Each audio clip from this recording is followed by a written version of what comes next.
Baik, selamat malam dan selamat pagi. Ini kebetulan video sudah saya rekam malam hari ini hari Minggu.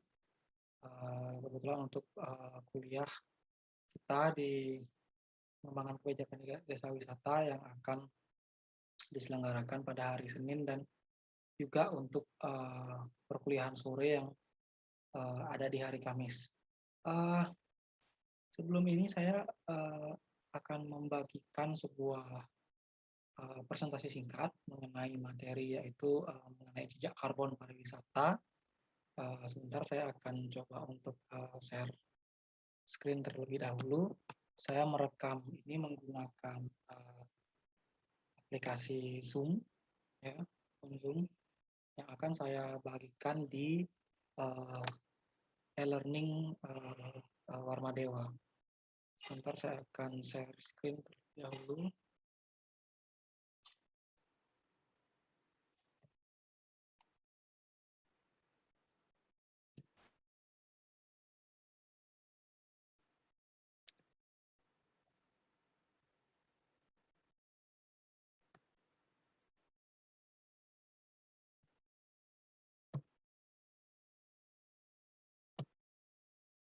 Oke, mudah-mudahan ini bisa kelihatan. Oke, jadi tema kita di pertemuan kali ini, judul kita kuliah kita di pertemuan kali ini adalah mengenai jejak karbon pada industri pariwisata. Nah, sebelum kita memulai mengenai jejak karbon tentang materi hari ini, saya ingin kalian mencoba melihat apa yang dimaksud dengan jejak karbon, gitu ya. Nah, karena ini berupa video, jadi tidak memungkinkan kita untuk interaktif, ya. Jadi saya akan next saja. Nah, ini dia. Di slide saya yang pertama akan kelihatan mengenai 3 jenis makanan yang tentu saja ini enak, ya. Yang pertama ada sate kambing, yang kedua ada sop kambing, dan yang ketiga ada soto Betawi. Nah, mungkin soto Betawi tidak banyak yang pernah merasakan, ya. Jadi intinya adalah di antara ketiga makanan ini, mana yang jejak karbonnya paling tinggi dan mana yang paling rendah. Ya. Ini tentu kalian tidak akan bisa membayangkan. Ya, jadi ini hanya sekedar pertanyaan dummy di awal. Kita akan next. Nah, bagaimana dengan daerah tujuan wisata? Ya, sorry. Oke, bagaimana dengan daerah tujuan wisata? Ada Pura Besakih di Bali, ada Monumen Nasional di Jakarta, dan ada Keraton Yogyakarta di daerah istimewa Yogyakarta. Nah, kalau kita melihat ketiga landscape ini, bangunan ini, nah pertanyaanlah mana jejak karbon yang paling tinggi dan mana yang paling rendah. Nah, kan? Itu kalian juga akan bingung untuk menjawab itu. Karena mungkin akan bertanya-tanya jejak karbon itu apa, gitu ya. Nah, supaya tidak bertanya-tanya, kita akan next lagi. Oke, ini dia. Nah, ini sekelumit dari definisi mengenai jejak karbon. Nah, jadi jejak karbon dia dikatakan sebagai jumlah emisi gas rumah kaca yang dilepaskan oleh pribadi atau kelompok dalam melakukan kegiatannya pada periode tertentu. Jadi kalian terbayang ya, apa yang dimaksud dengan gas rumah kaca? Ini sering sekali kita dengar, tapi kita tidak tahu, kita tidak bisa menggambarkan apa itu gas rumah kaca. Bukan berarti ada rumah berbentuk kaca dan mengeluarkan gas. Tidak begitu. Dia adalah perumpamaan yang mana bumi kita kan berbentuk bulat, ya.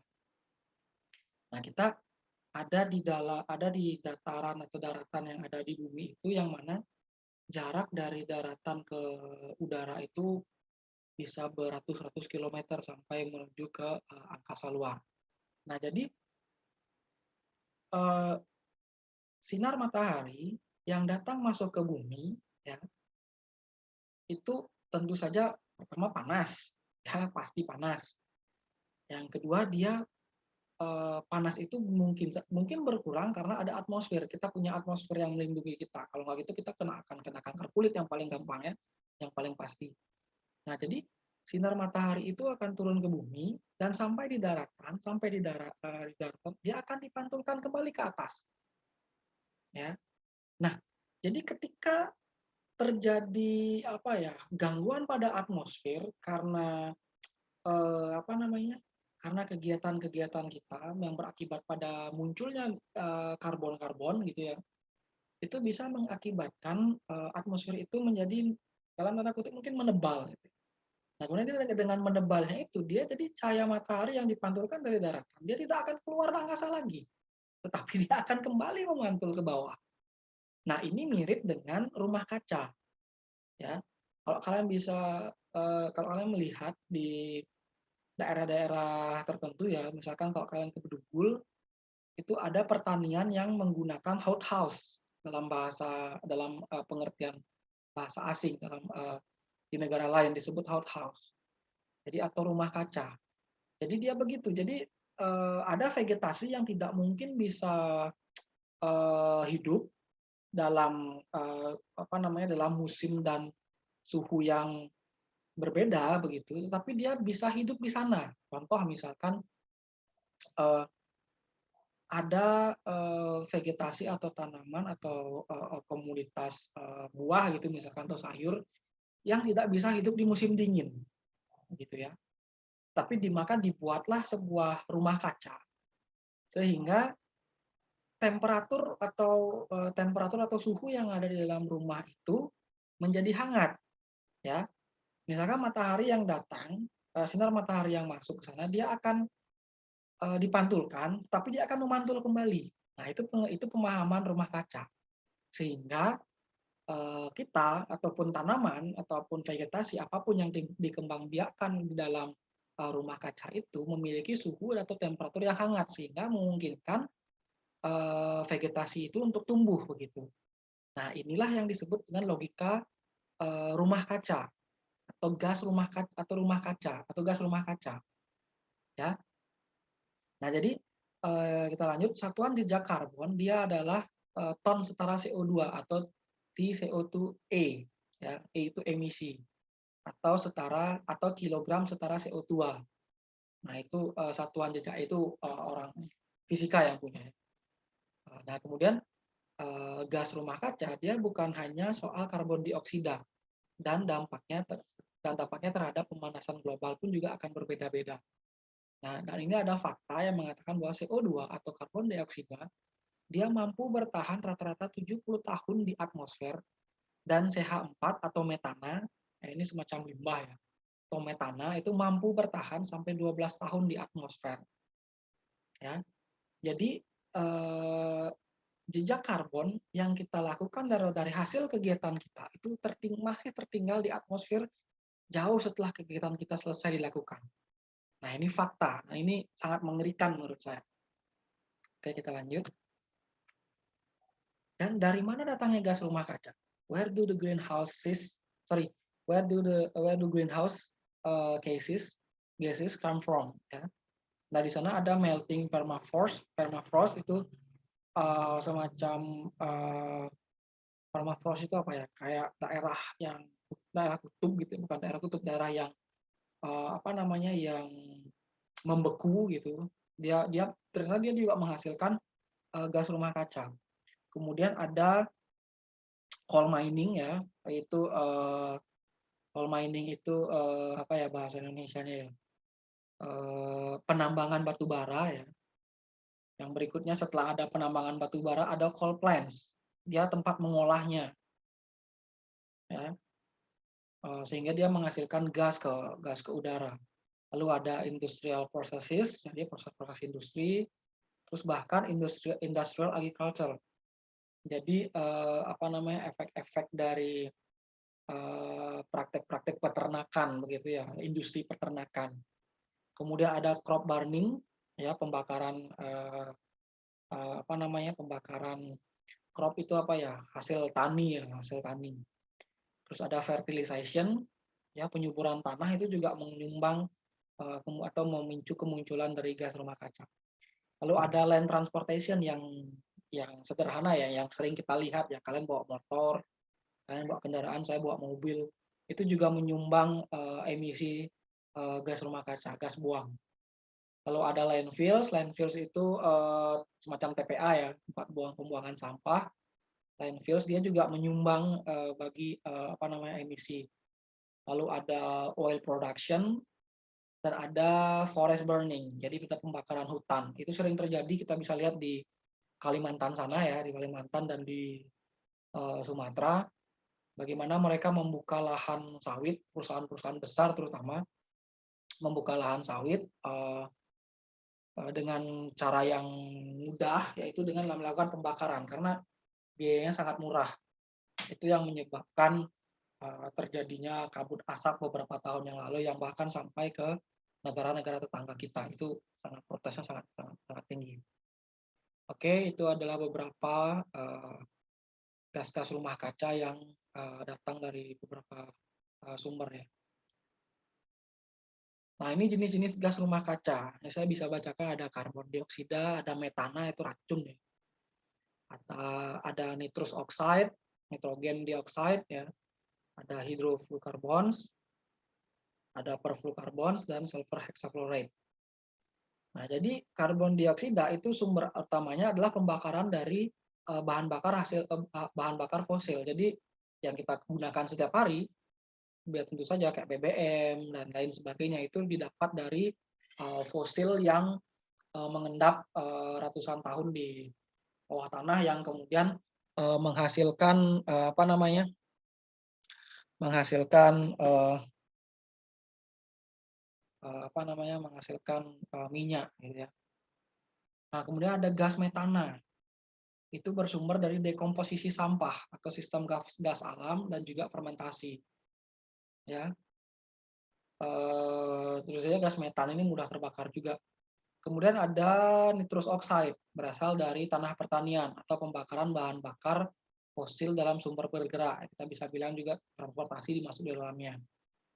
Lalu ada emisi dari bahan pengganti perusak ozon dan emisi dari ya apalah itu saya dapat sumbernya ini. Kemudian ada perfluorocarbons, transmisi kelistrikan dan distribusi listrik. Nah, jadi listrik yang kita gunakan itu menghasilkan yang disebut sebagai perfluorocarbons. Ya, bayangkan itu potensi pemanasan globalnya 6.500 sampai 9.200 kali. Nah, yang terakhir dari semikonduktor, produk sampingan dari aluminium. Yang mungkin kita sering gunakan ya, handphone, laptop, atau segala itu bisa menghasilkan produk-produk semacam ini.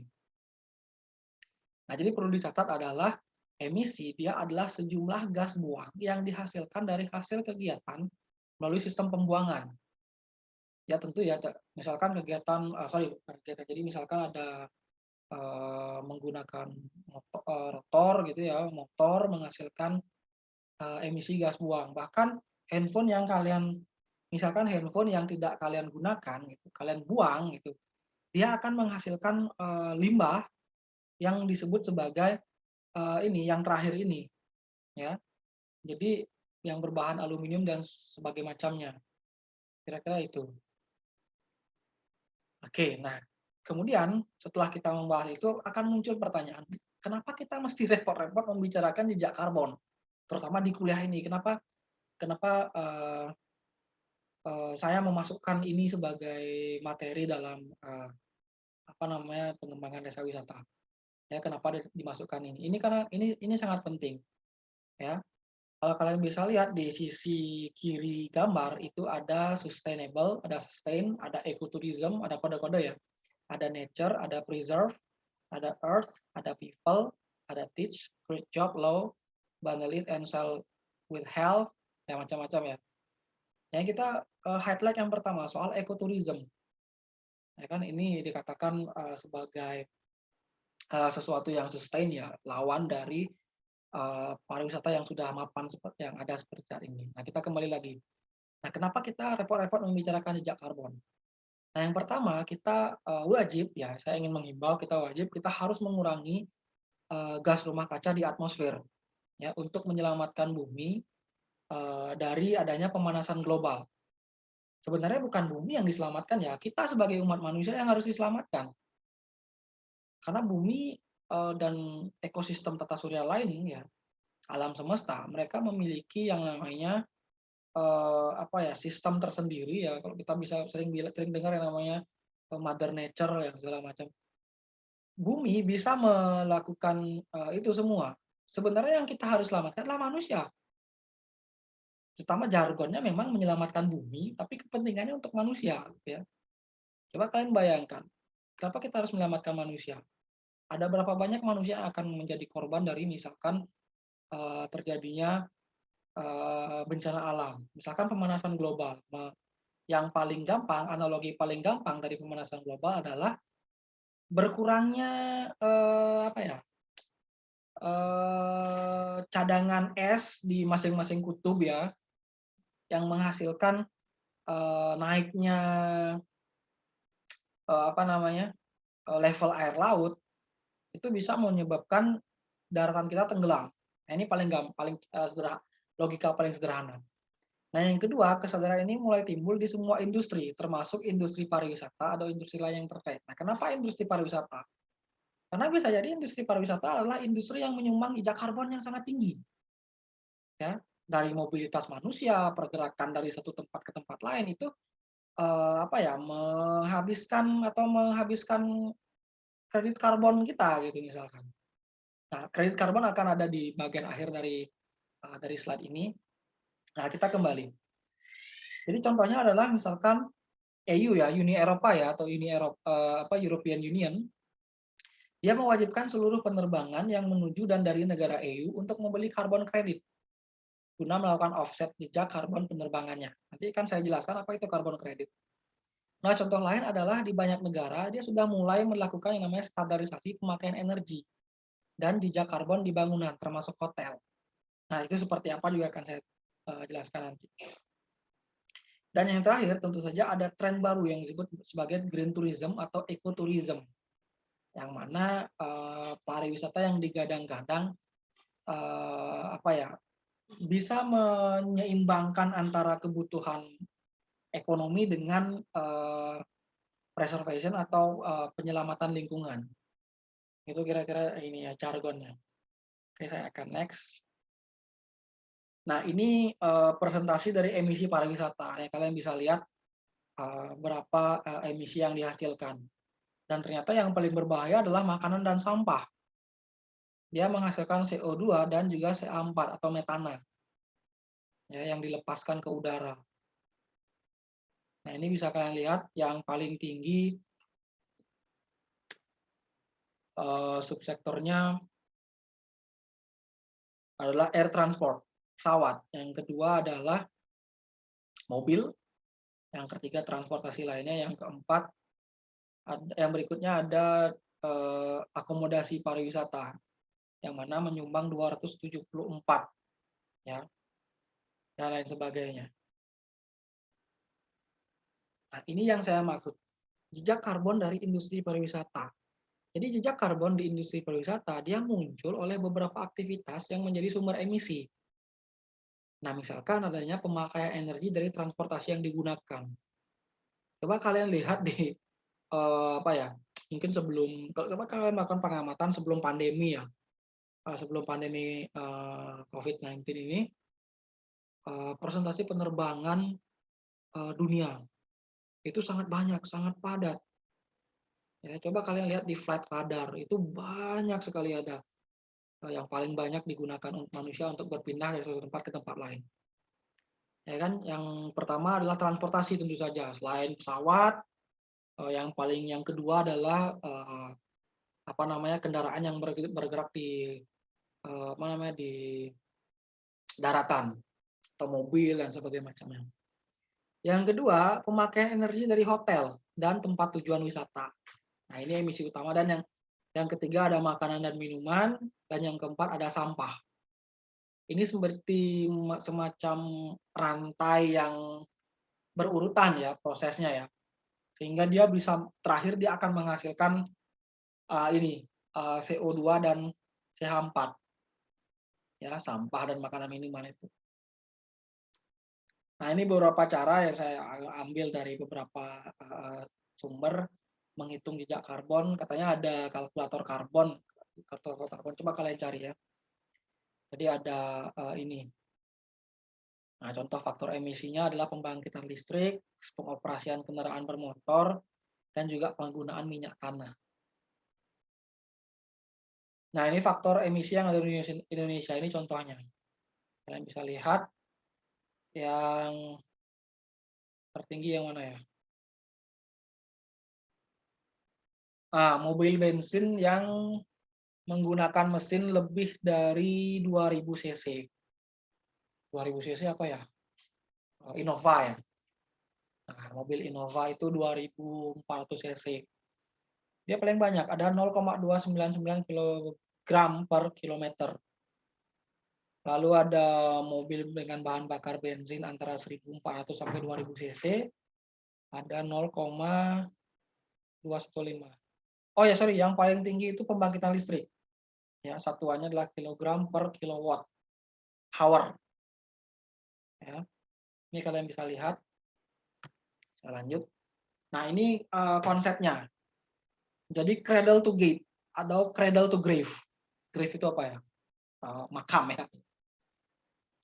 Jadi yang pertama, ini bisa saya jelaskan, ada raw materials, extraction and processing. Jadi ada bahan mentah, ya, material bahan mentah yang diekstraksi dan dilakukan proses. Kemudian dimanufacturing atau diolah ya. Diolah, tapi dia cuma sampai di situ saja. Tidak ada distribution, tidak ada usernya, tidak ada disposal, itu pembuangan. Nah, kemudian proses yang kemudian mengarah dari cradle to gate ke cradle to grave, ketika raw material itu diekstraksi, diprocessing, kemudian dimanufaktur, dibangun ya, dimanufacturing, kemudian didistribusikan, setelah didistribusikan digunakan, soalnya dibuang. Nah, inilah yang memicu, yang salah satu yang memicu kegiatan yang industri yang memicu yang namanya jejak karbon. Ya, dan disposal itu sangat berbahaya kalau tidak diolah dengan baik. Itu akan menyumbang jejak karbon yang sangat besar. Nah, ini contohnya. Ini jejak karbon dalam segmen makanan. Contoh kasusnya adalah jus jeruk kemasan. Buah vita ya mungkin ya. Nah, jadi pertanian jeruk dan pemrosesan menjadi jus jeruk, dia seperti yang saya bilang di slide awal, dia juga menghasilkan CO2. Ya. Kemudian dari pemrosesan itu menuju, bukan pengalengan ya, pengemasan ya. Pengalengan atau pengemasan, dia juga menghasilkan CO2, kemudian transportasi dan distribusinya menghasilkan CO2, kemudian proses masaknya menghasilkan juga CO2. Yang terakhir adalah limbahnya, limbah buangannya. Ya. Ada juga contoh kasus soto sapi. Peternakan sapi. Peternakan juga menghasilkan jejak karbon. Jika peternakan sapinya di Australia, kita pakainya di sini sapinya, gitu misalkan ya. Jadi ada pemotongan sapi dan pengirimannya itu juga menghasilkan CO2, kemudian pergudangan dan display di hypermart, ya itu menghasilkan CO2, kemudian proses masaknya menghasilkan CO2, yang terakhir dia akan menjadi limbah. Karena kita makan, selain limbah buangan dari hasil pengolahan itu, kita juga makan, makanan kita akan menghasilkan limbah. Ya. Nah, jadi CH4 atau metana itu 21 kali lebih merusak dan berbahaya daripada CO2. Nah, ini agaknya yang sering luput dari pengamatan kita. Nah, ini jejak karbon lainnya, contohnya soal pariwisata ya, kita kaitkan ke pariwisata. Jadi bagaimana orang pindah dari satu tempat ke tempat lain, misalkan ke tujuan wisata di Bali. Ya kan, yang pertama orang akan naik taksi ke bandara, contoh ya, menghasilkan CO2. Kemudian dia naik pesawat ke Bali, menghasilkan CO2. Di Bali, sampai di bandara, dia naik taksi lagi ke hotel. Dia akan menghasilkan CO2 lagi. Nah, dari hotel dia mau ke mana? Ke daerah tujuan wisata, misalkan ke Kuta ya, dia akan jadi, menaikkan apa, dia akan menghasilkan CO2 lagi. Nah, kemudian setelah dari Kuta, dia kembali lagi ke hotelnya, ya menghasilkan lagi CO2. Masuk kamar, nyalain TV, lampu, TV AC, mager kan, ada CO2 yang hasilkan. Mandi, ada juga CO2-nya. Kemudian setelah mandi dia tidur dengan AC dan TV yang menyala. Nah, ini ya pemborosan, dia akan menghasilkan CO2 lagi. Nah, setelah proses itu, besok paginya dia makan, menghasilkanlah metana. Ya, inilah yang dikatakan berbahaya tapi sering luput dari pengamatan kita. Dan ternyata kita juga melakukan hal yang sama. Ya, dan kita juga menyumbangkan jejak karbon. Itu kira-kira. Nah, bagaimana mengurangi jejak karbon? Ya. Yang pertama untuk transportasi, bisa disarankan menggunakan moda transportasi yang lebih ramah lingkungan dan lebih sedikit emisinya, terutama untuk wisatawan domestik. Jadi kan sekarang kendaraan itu, coba kalian amati banyak kendaraan bermotor, mobil atau motor, itu disarankan beralih menggunakan bahan bakar dengan kadar RON 92 ke atas, which mean Pertamax. Kalau Pertalite dia 90, kalau bensin biasa ya, premium, itu 88 RON-nya. Jadi tidak disarankan lagi menggunakan premium karena kadar emisinya yang tidak bagus, tidak baik ya. Jadi disarankan menggunakan Pertamax, tetapi harganya lebih mahal ya. Nah, itu sepertinya sepertinya ini perlu dimatangkan ke depannya bagaimana membiasakan masyarakat menggunakan transportasi umum atau publik, yang mana pemerintah harus menyediakan itu. Ya, misalkan saya dari rumah, saya naik Transmetro ya, yang baru ya, Transmetro Dewata. Itu dengan koridor yang ada sekarang itu saya agak ribet naiknya. Saya dari rumah Tabanan, saya tinggal di Kediri ya. Saya naik bus koridor 1 sampai ke Terminal Ubung. Dari Ubung, saya naik bus lagi, bus yang sama tapi dengan koridor yang berbeda, saya naik koridor 3 menuju dari Ubung ke Pantai Matahari Terbit. Saya berhenti di Plaza Renon. Ya. Karena ada haltenya, itu yang terdekat dengan Warmadewa. Dari Warmadewa saya naik GrabCar. Ya. Jadi kemungkinan saya mengurangi jejak karbon saya dalam hal transportasi. Saya tidak menggunakan kendaraan pribadi saya, tapi saya menggunakan kendaraan umum. Jadi kemungkinan saya mengurangi jejak karbon saya, tapi dengan imbasnya adalah waktu tempuh yang lebih lama. Yang kedua agak repot aja gitu kan. Nah, lain hal kalau misalkan pemerintah menyediakan moda transportasi yang terintegrasi satu tempat dengan tempat lainnya. Misalkan dia haltenya ada di pintu masuk Warmadewa di Hayamuruk itu baru masuk ke Trompong. Maka haltenya di BPJS Kesehatan gitu ya. Jadi saya nggak akan keberatan untuk jalan kaki menuju kampus. Ketimbang saya harus jalan kaki dari Plaza Renon. Kapan sampainya? Panas lagi kan. Belum lagi trotoarnya ada yang bolong ya kan. Itu berbahaya. Nah, ini sepertinya harus menjadi concern yang lebih oleh pemerintah provinsi ya, terutama ya Provinsi Bali ya, dalam mengupayakan adanya transportasi publik yang ramah bagi penggunanya. Nah, yang kedua, menggalakkan pariwisata dengan moda transportasi yang juga ramah lingkungan. Contoh, misalkan pariwisata dengan menggunakan busway, ya, seperti saya cerita tadi, atau sepeda, atau jalan kaki. Dengan catatan tempat pejalan kaki itu diperbaiki, dibagus-bagusin, ya diperluas, gitu ya, tidak digunakan untuk jualan ya.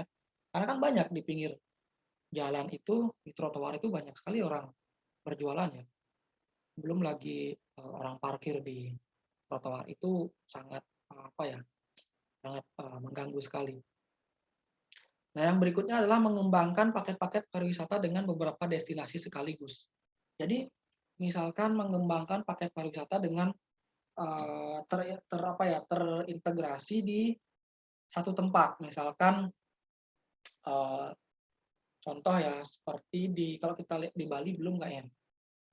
Agak susah. Misalkan di Batu Malang. Kalau kalian pernah ke Malang, bukan di Batu Malang, dia kota Batu ya. Kalau kalian pernah ke Malang, kalian jalan-jalan ke Batu di sana tempat wisatanya lebih sangat dekat gitu ya antara kita bisa bilang Jatim Park itu sangat dekat satu tempat lain, terus ada museum angkut dan lain sebagainya. Di sana bahkan juga ada akomodasi. Jadi ini yang dimaksud dengan menggunakan paket-paket wisata, paket-paket pariwisata dengan beberapa destinasi sekaligus. Jadi dia terintegrasi. Ya, jadi nggak jauh ya, misalkan dari Kuta ke Bedugul gitu misalkan, atau ke Batur itu kan sangat jauh. Nah itu yang harus dipikirkan oleh pemerintah ya. Yang berikutnya adalah berwisata secara bersama-sama dalam satu grup wisata. Jadi misalkan sekalian wisatanya gitu ya, bedol desa gitu ya. Jadi itu akan mengurangi tingkat penggunaan transportasi. Karena kan mungkin satu banjar atau satu tempe atau satu apa gitu ya. Misalkan ber-25 atau ber-40 gitu, mereka menggunakan bus ketimbang yang satu orang bawa mobil.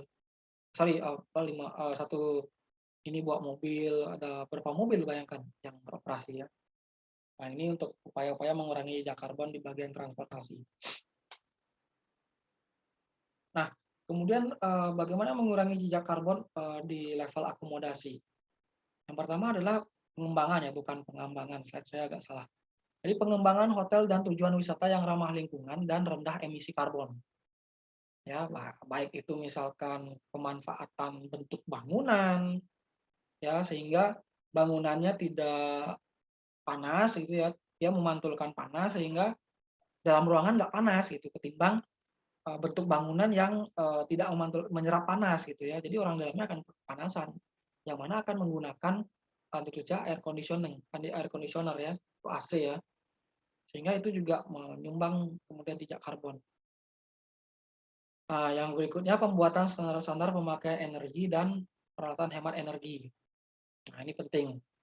Jadi kan banyak tuh misalkan kalau kalian beli kulkas, sekarang ada kulkas ya terutama ya dan AC ya, dia akan ada logo-logo misalkan non CFC.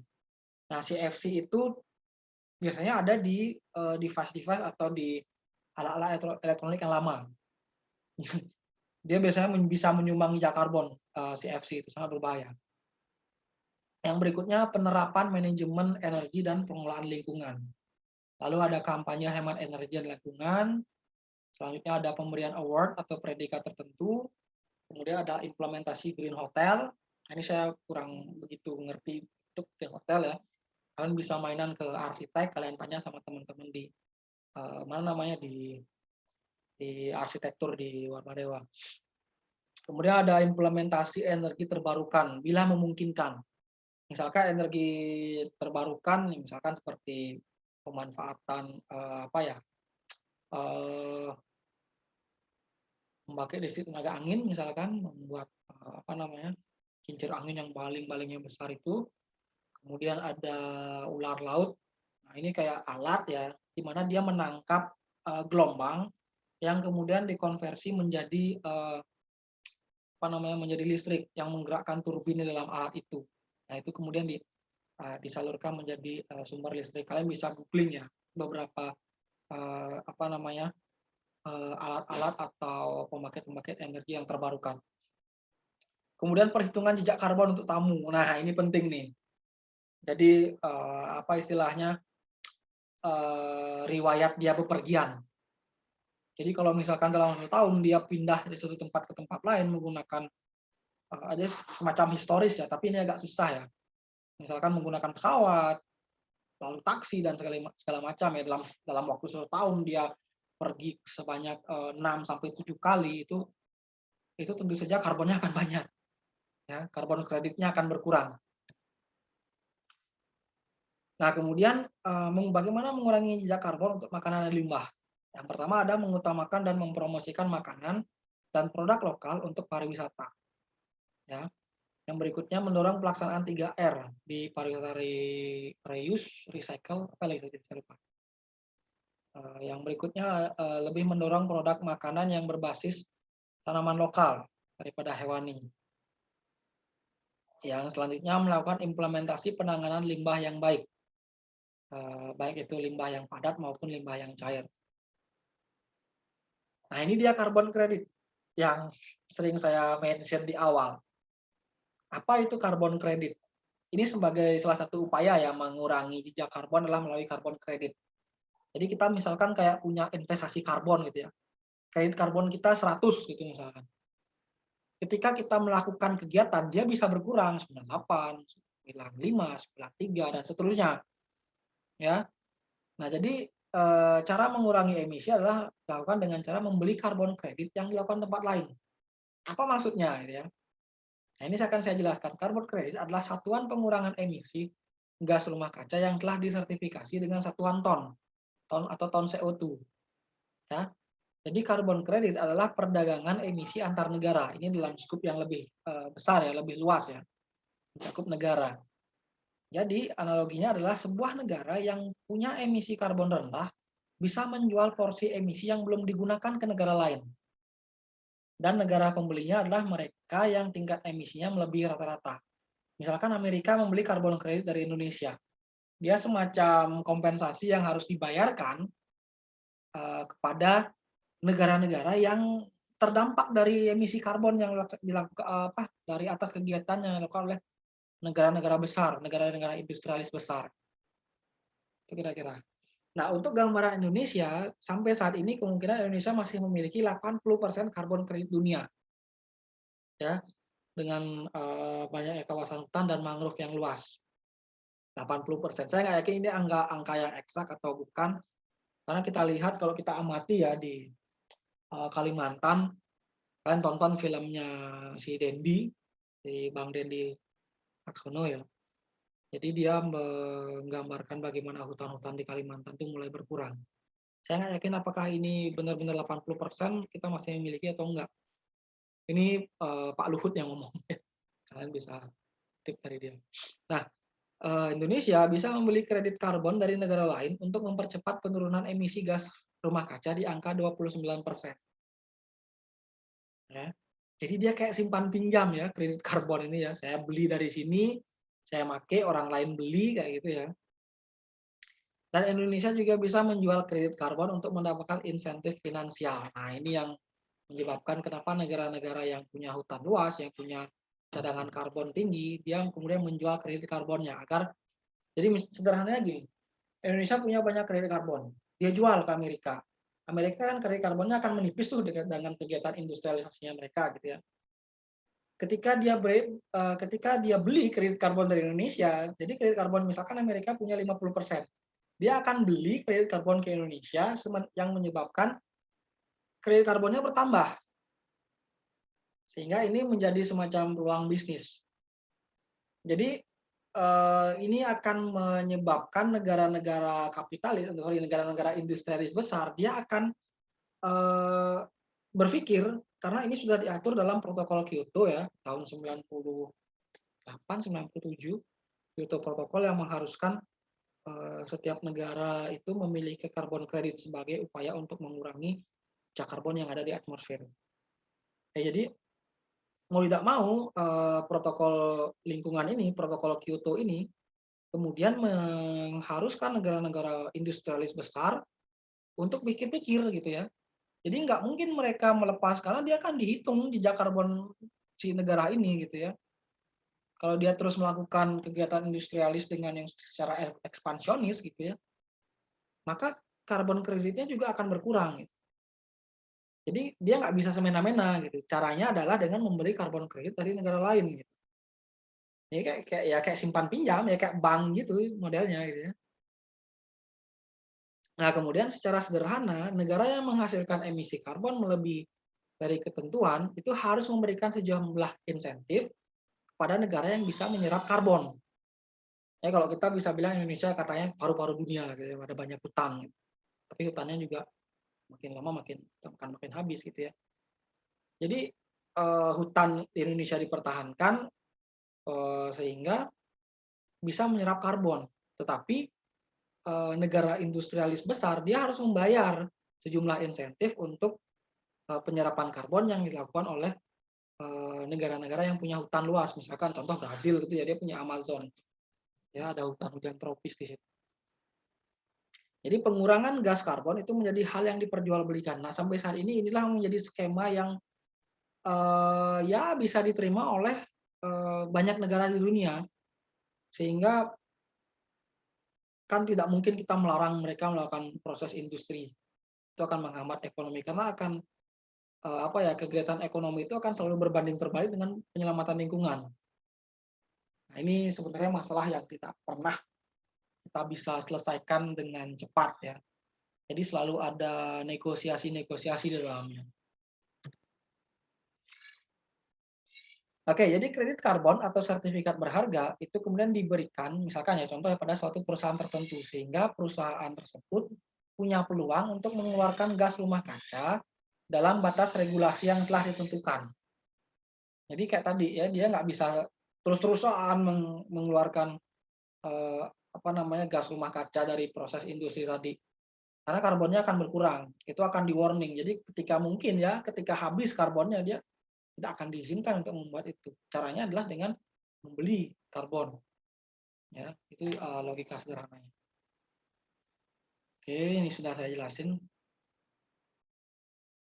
Nah, ini apabila perusahaan, ya seperti saya bilang tadi, apabila perusahaan sudah melewati batas regulasi yang ditentukan atau dikenal dengan istilah offset, maka mereka wajib menambah sertifikat atau izin apabila ingin terus beroperasi. Dengan cara apa? Dengan cara membeli karbon dari negara lain, negara yang memiliki potensi untuk melakukan penyerapan karbon.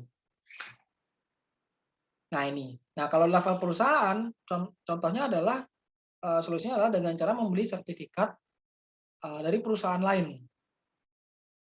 Ya, jadi tindakan tersebut dikenal dengan istilah cap and trade.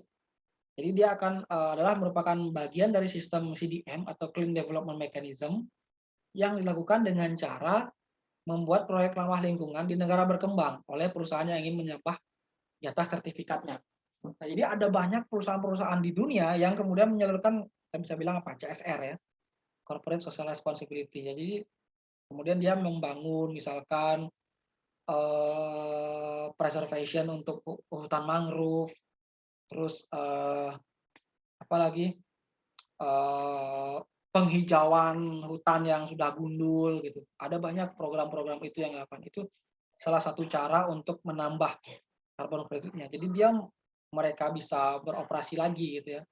Ini semacam tanggung jawab ya. Jadi tanggung jawab oleh negara besar, industrialis besar atau perusahaan-perusahaan besar yang menghasilkan karbon kredit yang banyak agar bisa terus beroperasi, dia melakukan ini. Jadi ya kayak ada semacam pertukaran di situ ya, ada semacam transaksi di situ.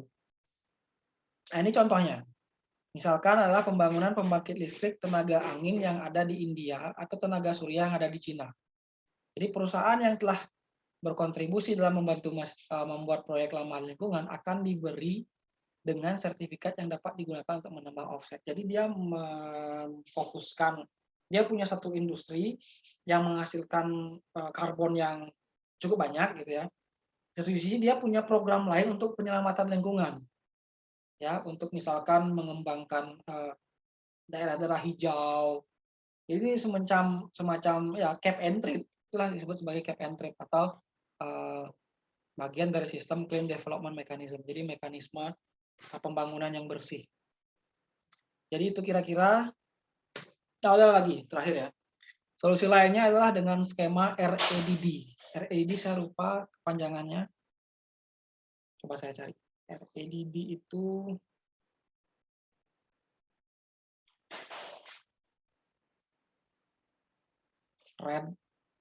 Reducing Emission from Deforestation and Forest Degradation. Jadi dia bagaimana mekanisme REDD ini mengurangi emisi dari adanya deforestasi dan degradasi hutan. Deforestasi itu gini, hutan lebat disebut forest. Kemudian terjadi proses deforestasi atau deforestation. Jadi hamparan tempat yang tadinya memiliki karakteristik hutan itu menjadi tidak berhutan, itu yang disebut deforestasi. Meniadakan kawasan yang berkarakteristik hutan, kira-kira begitu. Nah, jadi ini skema REDD ini yang kemudian membuat korporasi besar ya, terutama ya, mereka menginvestasikan dana mereka untuk ikut melestarikan dan mencegah terjadinya kerusakan hutan atau forest degradation, degradasi hutan. Misalkan degradasi hutan, misalkan kekeringan, di situ ada longsor, nah itu forest degradation. Jadi terjadi apa ya, kerusakan gitu ya.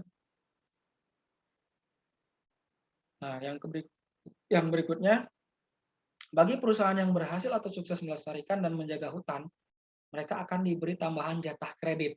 Nah, ini yang saya bilang tadi, atau sertifikat atau offset tadi ya.